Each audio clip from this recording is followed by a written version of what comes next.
पुरी ठारू पश्चिम आड़कू गले अल्प दूर में ब्रह्मगिरी सत्य जुग समयर कथा एकदा सृष्टिकर्ता ब्रह्मा भगवान विष्णु दर्शन लाभ करने लगी घोर तपस्या कले। ब्रह्मा तपस्या संतुष्ट होई भगवान विष्णु चतुर्भुज रूप धारण कर सम्मुख प्रकट हेले और कहिले मु तुम तपस्या संतुष्ट तुमे मोर एक चतुर्भुज मूर्ति निर्माण करी एठारे पूजार्चना कर। भगवान को आज्ञा पालन करी ब्रह्मा कला मुगुनी पथर रे विष्णु चलंती प्रतिमा निर्माण करी सेठारे पूजार्चना कले। सही प्रतिमूर्ति संप्रति अलारनाथ नाम पर्वत विख्यात। जो पर्वत उपरे से तपस्या कले से स्थानटी परवर्ती काल रे ब्रह्मगिरी नाम विख्यात हैला। पौराणिक कथा जे राजा इंद्रद्युम्न राजत्व काल रे सृष्टिकर्ता ब्रह्मा श्रीमंदिर प्रतिष्ठा लगी मर्त्यभूमि को आसीथिले। से प्रथमे जो स्थान रे मर्त्यभूमि को ओह्लाइथिले से स्थान को परवर्ती समय रे ब्रह्मगिरी बोली कुहागला। भगवान प्रसिद्ध विग्रह से चतुर्धा मूर्ति से नारायण 5.5 फुट उच्चता श्रीदेवी एवं भूदेवी पाखरे विद्यमान। पदजुग तले गरुड़ प्रार्थनारत दंडयामान भंगी थिबा विग्रहंकर हस्तरे शंख चक्र गदा पद्म शुभहित। दंडायमान भंगी थिबा विग्रहंकर हस्तरे शंख चक्र गदा पद्म शुभभित। श्रीजुंक ऊर्ध्व बाम हस्तरे शंख डाहण हस्तरे चक्र चिन्ह अछि। निम्न बाम हस्तरे गदा और डाहण हस्तरे पद्म चिन्ह विद्यमान किंतु मुहरे फटका चिन्ह। यार कारण कौन? तमिलनाडु आसीथिबा अल्वर संप्रदायर तत्कालीन गजपति द्वारा प्रभुंक सेवारे नियोजित यह संप्रदायर ब्राह्मण माने प्रभुंकर पूजार्चना करती। बहु पुरातन काल में श्री केतन नामक जड़े ब्राह्मण पूजा करुले। से पूजक कार्यवशतः अन्य ग्राम को केते दिन पई चली जाइथिले। जीवा पूर्वरु से तांकर नाबालक पुत्र को ठाकुरंक निकटरे क्षीरी भोग करिबा पई कहि जाइथिले। अज्ञान बालक पूजा पद्धति संबंधरे संपूर्ण अज्ञ थिले सुधा क्षीरी हांडी धरी ठाकुरंक पाखरे पहुंची तार चपल बुद्धि और भक्ति सहकारे आखि बंद करी ठाकुरंक आवाहन कला। आस अलार खाओ क्षीरी बापा जाइछन्ति तीर्थ करी। आखि खोली देखिला हांडी रे किछि क्षीरी नाही। घर को खाली हांडी धरी फेरी ता माँ आगरे समस्त घटना कहिला सुधा मार विश्वास हैला नाही। पिलेई क्षीरी बोध हुए खाई देथिबो किंबा अन्य कोनोसी अघटन घटिथिबो एई आशंकारे पुत्र माँ रात्रि सारा सोई पारि नथिला। ता परदिन पुओ को क्षीरी हांडी सह पठाई बालकटीर माँ अलारनाथ विग्रहंकर पाश्चात भागरे लुचि रहिथिले। क्षीरी खाइबा पई बालकटी ठाकुरंको आवाहन कला मात्र प्रभु अलारनाथ नई पड़ी क्षीरी खाउथबा बेले बालकटीर माँ भୟରେ चित्कार करिथिले। गरम क्षीरी प्रभुंक हाथ और मुहरे पड़ी फटका हो जाइथिला। अद्याविधि एहार स्मृति स्वरूप स्थानीय पूजक माने विग्रहंकर मुहरे थिबा फटका चिन्ह देखाई थांती। स्थानीय अधिवासी विश्वास जे प्रभु अलारनाथ स्वयं क्षीरी को एठारे आघ्राण करी खांती जहा फल कि क्षीरी एठारे अत्यंत सुस्वादु और प्रसाद रूपे भारत वर्षर समस्त भक्त मानक ग्रहणीय होई पारिछि। रथयात्रा पूर्वरु प्रथमे पड़े स्नान यात्रा। एही महास्नान परे श्रीजीव माने लौकिक मतरे भीषण ज्वरे आक्रांत होई अणसर घरे पड़ी रुहंती। अणसरर तालताटी भितरे महाप्रभुंक वंशधर भावे परिचित दैतापति सेवक माने सेमानकर सेवा शुश्रूषा करती। सही समय भक्त माने दीर्घ 15 दिन धरी श्री मंदिर रे महाप्रभुंक दर्शन करि पारंती नाही। तेणु एही समय भक्त माने श्रीजीव मानक दर्शन करि न पारि ब्रह्मगिरीर श्री अलारनाथ को दर्शन करी पुण्य अर्जन करिथांती।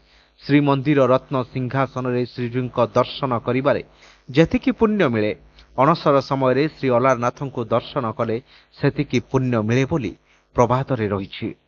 पुरुषोत्तम चंद्रिकारु जना पड़े अलबंद आचार्य नामक एक तांत्रिक ब्राह्मण अनवसर समय जगन्नाथ को दर्शन करने स्वर्गद्वार निकट सोलाखिया बटवृक्ष महुमाछी होई श्रीमंदिर को जाइथांते। सेठारे बाधाप्राप्त होई समुद्र झास देवाकू जिबा समय एक मर्कट बाधा देवारु श्री अलारनाथ पीठरे आसी पड़िले। अलबंदार नाथंक ठाकुरंकु कालक्रमे श्री अलारनाथ भावे पूजा हेउथुबा कुहाजाए। गवेषक मानक मत अनुजाई अलारनाथ नाटी एक द्राविड़ शब्दरू आसीछि। द्राविड़ शब्द आलोयार अर्थ भक्त एणु अलारनाथ प्रकृत में भक्तंकर नाम।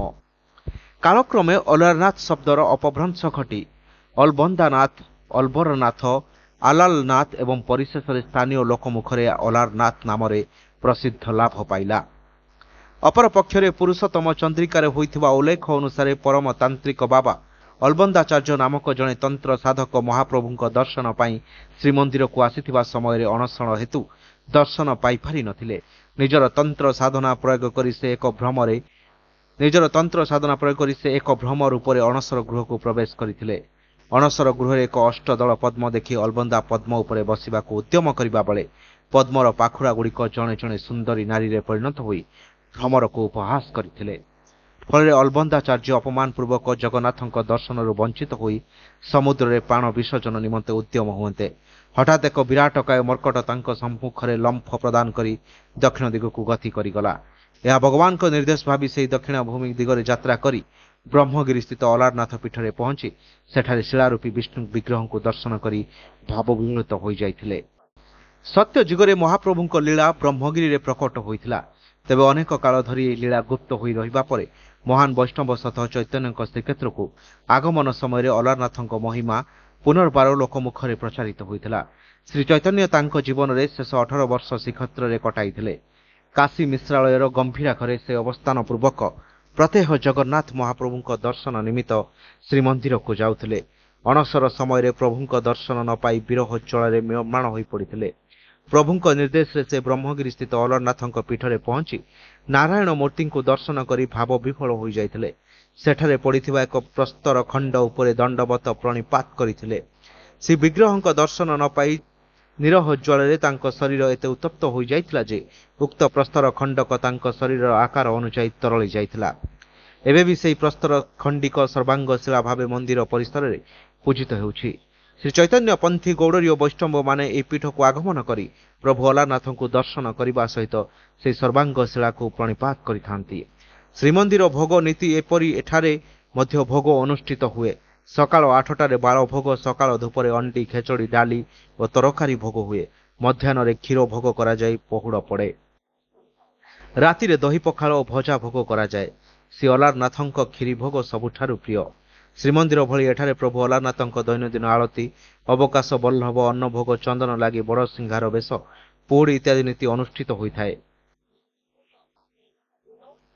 ବିଶେଷ କରି ଅଣସର ସମୟରେ ଭକ୍ତ ମନ୍ଦିରର ଦ୍ୱାର ଫିଟା, ମଙ୍ଗଳ ଆରତି, ଅବକାଶ, ଅଣସର ବେଶ, ଚନ୍ଦନ, ତୁଳସୀ ଲାଗି, ବଲ୍ଲଭ ଭୋଗ, ସର୍ବସାଧାରଣ ଦର୍ଶନ, ସକାଳ ଧୂପ, ଦ୍ୱିପହର ଧୂପ, ଦିବା ପହୁଡ଼, ଚିଆଁ ପହୁଡ଼, ସର୍ବସାଧାରଣ ଦର୍ଶନ, ସନ୍ଧ୍ୟା ଆଳତି, ମୈଲମ, ଅଣସର ବେଶ, ସର୍ବସାଧାରଣ ଦର୍ଶନ, ସନ୍ଧ୍ୟାରୂପ, ବଡ଼ ସିଂହାର ବେଶ, ତତ୍ପର ପହୁଡ଼ ନୀତି ହୋଇ ମନ୍ଦିର ଦ୍ୱାର ବନ୍ଦ ହୋଇଥାଏ।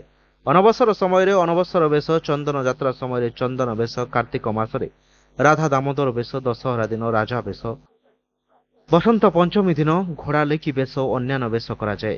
ସେହିଭଳି ବିଭିନ୍ନ ପର୍ବପର୍ବାଣୀ ମଧ୍ୟରେ ଅନବସର ଉତ୍ସବ, ଚିତାଲାଗି, ଅମାବାସ୍ୟା, ଗହ୍ମା ପୂର୍ଣ୍ଣିମା, କୁମାର ପୂର୍ଣ୍ଣିମା, ବିଜୟ ଦଶମୀ, ଦେବ ଦୀପାବଳି, ଧନୁ ସଂକ୍ରାନ୍ତି, ପହିଲି ଭୋଗ, ମକର ସଂକ୍ରାନ୍ତି, ବକୁଳ ଅମାବାସ୍ୟା, ବସନ୍ତ ପଞ୍ଚମୀ, ଦୋଳ ପୂର୍ଣ୍ଣମୀ, ପୁଷ୍ୟାଭିଷେକ, ପଣା ସଂକ୍ରାନ୍ତି, ଚନ୍ଦନ ଯାତ୍ରା ଆଦି ଅନୁଷ୍ଠିତ ହୁଏ।